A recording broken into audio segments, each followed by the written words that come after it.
Tuklasin natin ngayon ang isang sikat na kwentong bayan, ang Alamat ng Gagamba. Alam mo ba, itong kwento mismo ang sasagot sa tanong na yan.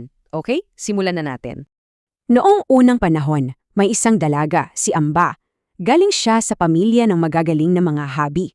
Itinuro sa kanya ng mga magulang ang kanilang galing sa paghabi bilang pagpapatuloy ng kanilang tradisyon. Ang bilis niyang natuto, no? Sa sobrang galing, nalampasan pa niya ang mga nagturo sa kanya. Naging sikat siya sa buong lupain. Dinadayayo pa siya para lang makita ang gawa niya. Kinilala siya bilang pinakamahusay na mga habi dahil dito yumaman ng husto ang pamilya niya. Pero dahil sa tagumpay, lumaki ang ulo niya. Naging mayabang at hinamon ang kahit sino. Grabe no, maging mga Diyosa, hinamak na rin niya dahil sa sobrang yabang. So, narinig doon ng mga Diyosa. May isa sa kanilang bumisita pero nagpanggap siyang matanda. Pinagtawanan lang ni Amba ang hamon kasi para sa kanya, imposible siyang matalo ng matanda. Pero teka, yung gawa ng matanda pambihira. Talagang mas maganda kaysa sa gawa ni Amba. Ayan, tuloy, sa harap ng lahat ng nanonood, malinaw na talo si Amba.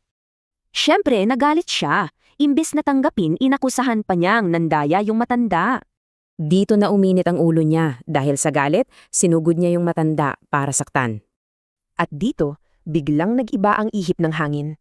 Yung matanda, naging isang makapangyarihang Diyosa pala. Hindi pwedeng palampasin ang kayabangan niya. Kaya naman, may parusa. At sinumpa siya agad. Mabilis ang naging parusa. Unang-una, ang katawan niya ay nagsimulang paliitin ng paliitin. Tapos, tinubuan siya ng maraming paa. Ang anyo niya'y naging kakaiba at nakakatakot. At doon, si Amba naging ang kauna-unang gagamba sa mundo.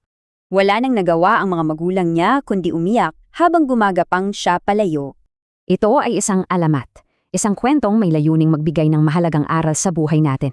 So ano bang matututunan natin dito? Ito'y babala laban sa sobrang pagmamataas o kayabangan.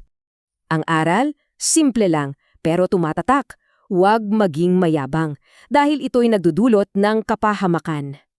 At si Amba? Patuloy siyang naghahabi.